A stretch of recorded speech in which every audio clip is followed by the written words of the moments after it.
Hi guys, how you doing? So today we're taking a look at the Cooler Master NR200P. Now it's a M-ITX case, 18 litres, and it looks fantastic. Now it comes in at £95, and compared to other cases on the market, I think it offers amazing value. So what we're going to do is we'll have a look around the case, going to do a build, and basically see if it's a case that you want to buy. Let's do it.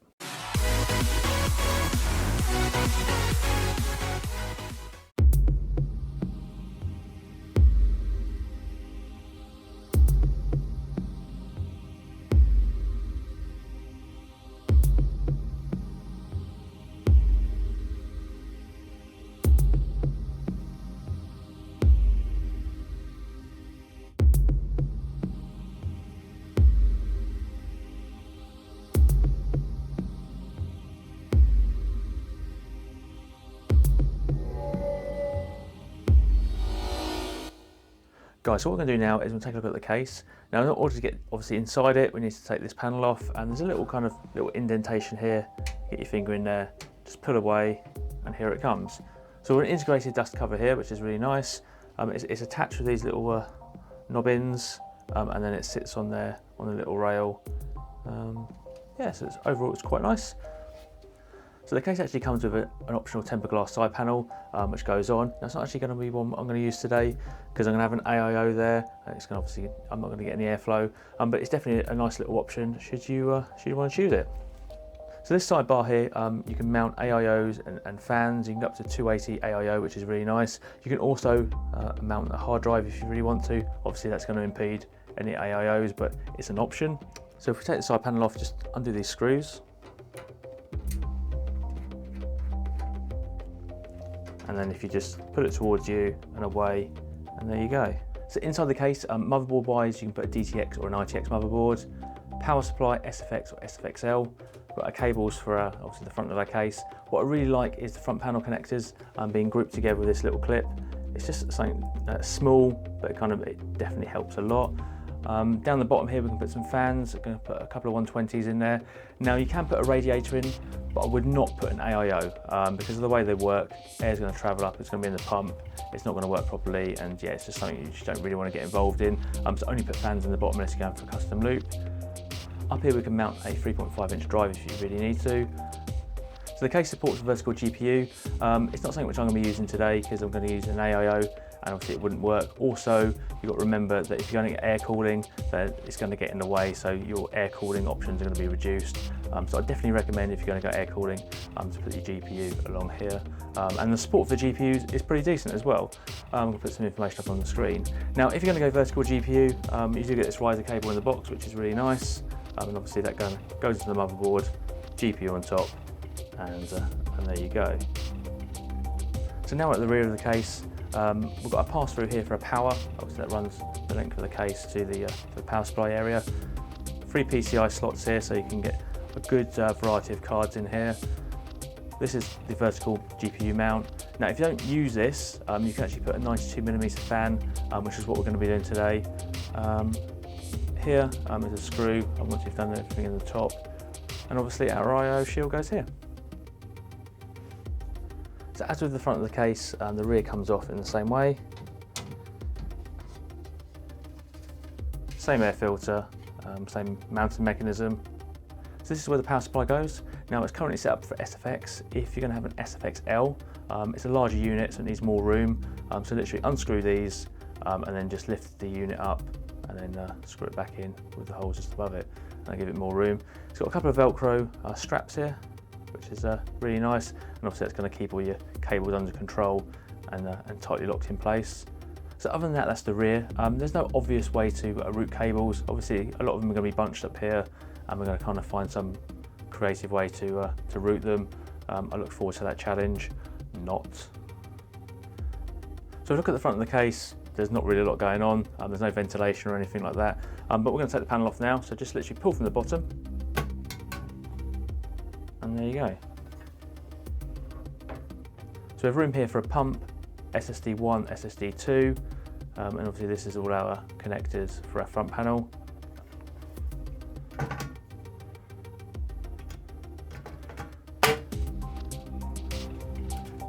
So here's the top of the case. You know, it's kind of got an air filter integrated. This can come off, which we'll do in a moment. Inside the box you get a couple of these Sika 120 fans. They're supposed to be really quiet. They've also got an unusual mounting mechanism. Obviously you can replace these for fans of your choice, if you want RGB and the like. I think today we're actually going to stick with these because they're supposed to be quite good. And then these just go in, and the PWMs, so it's all good. Down the bottom here we have a reset. We have USB 3, power, USB 3, and then our headphone mic port there. To take off this top panel, there are a few clips along the side, and also there's a screw up here when you come to put it all together. It comes away, and there you go. And obviously your fans just sit into these little slots here, so all pretty decent.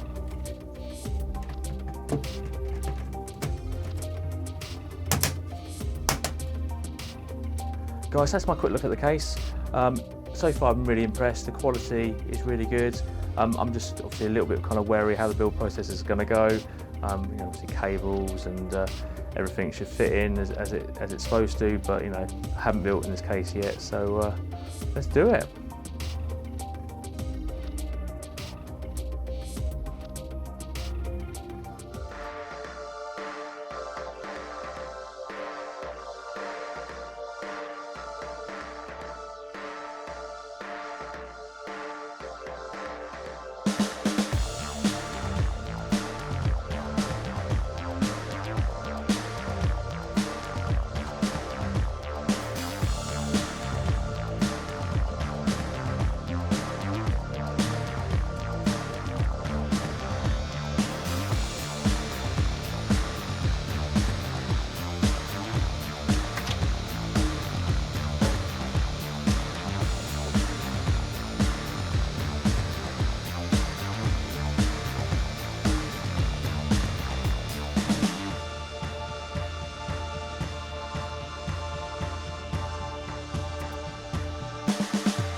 guys, so I completed the build.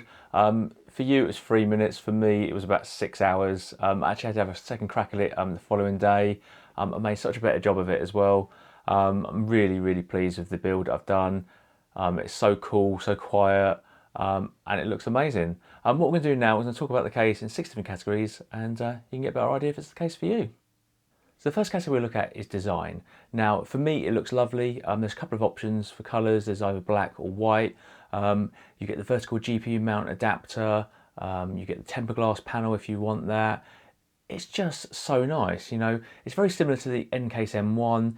Yeah, it's not as premium as that or kind of as sleek. But yeah, it's a really good option, and I'm going to give it 4 stars.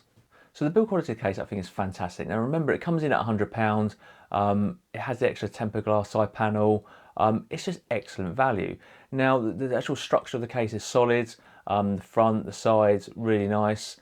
The thing I don't like really is the top. You know, it's plastic. The way kind of it fits on there isn't fantastic. But overall, I think it's really good. I'm going to give it 4 stars. So the GPU support in the case is fantastic.